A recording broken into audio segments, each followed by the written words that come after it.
Hello friends, welcome to this course on Introduction to ISO 27001.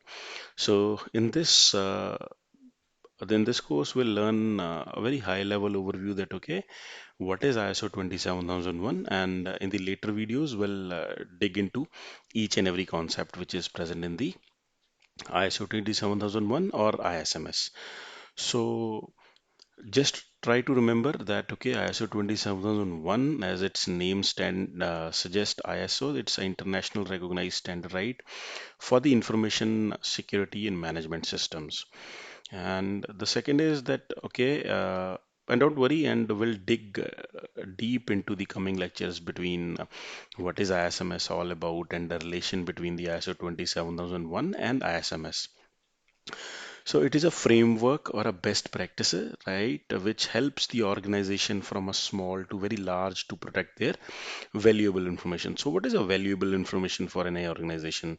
See, it could be their designs, right? It could be their bidding information, right? It could be a very that information that is very valuable for their competition, right? So just think of KFC, right? Their recipes are valuable information, right? So think of big organizations like L&T, Bechtel, right? So their design information is valuable. So in this case, it a kind of a best practice or a framework, right?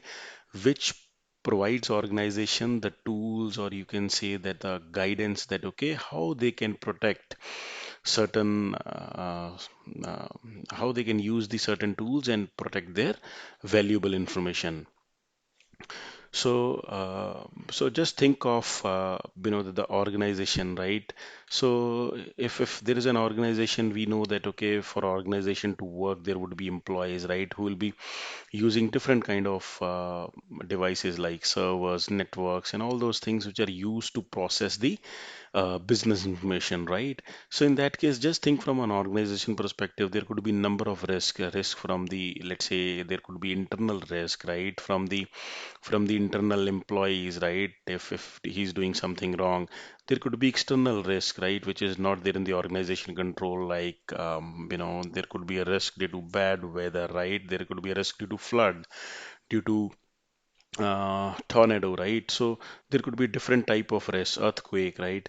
So similarly, there could be number of threat vectors, and there could be vulnerabilities related to the operating system. There could be vulnerabilities related to the network devices like Palo Alto F5, right? So, and those vulnerabilities could have their impact, and if someone can exploit those vulnerabilities, it could be a huge risk to the organization in terms of reputation, right? And in terms of there could be risk to the shareholders as well, right? So what does ISO 27001, right? So ISO 27000 require that management, basically the leadership, right, or the board of director, people who are in the leadership position in the organization. So they systematically examines, or they are doing their due diligence, right, to find out that from an organization perspective, what could be the risks, different risks, right? And taking account of the various threats and then vulnerabilities impacts, making sure that those vulnerabilities are addressed, right? Making sure that those scans are happening on a proactive basis, making sure that risk management is being done, and whatever the uh, risks are coming, right? Those have the right risk owners assigned, and those risks are treated on a timely basis. So this is all about a kind of a commitment which requires from the management sides that they are doing their due diligence, they are systematically examines the situation and the organization risks, right? So just try to remember this high level overview. So what we studied in this lecture, that it is an international standard for ISMS, and it is a kind of a best practice and a framework with for the organization to secure their valuable information.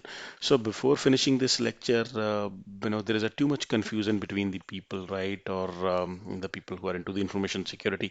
So just to help you guys, so just try to remember that it is a framework, right? So framework, or you can say a kind of a guidance it provides, a kind of a best practice. So what is a best practice? ISO 27000 provides a best practice how we can secure the value information. valuable information, right? So it is not a law, it is not a mandate, right? Like think of a GDPR. So GDPR is a law, right, for any of the organization, that if you are processing the information of EU citizens, right? So in that case, you need to obey certain things. You need, so that is mandated by law. If you'll not do that, there could be a penalty, fine, or it could be imprisonment, right? But in case of ISO 27001, it is a kind of a best practice. If as an organization you want to adopt it, right? And if you want to achieve this satisfaction certification, so these are the certain things which you need to implement, right? So if you'll not, it could have another complications, right? So you might not be able to secure your information, right?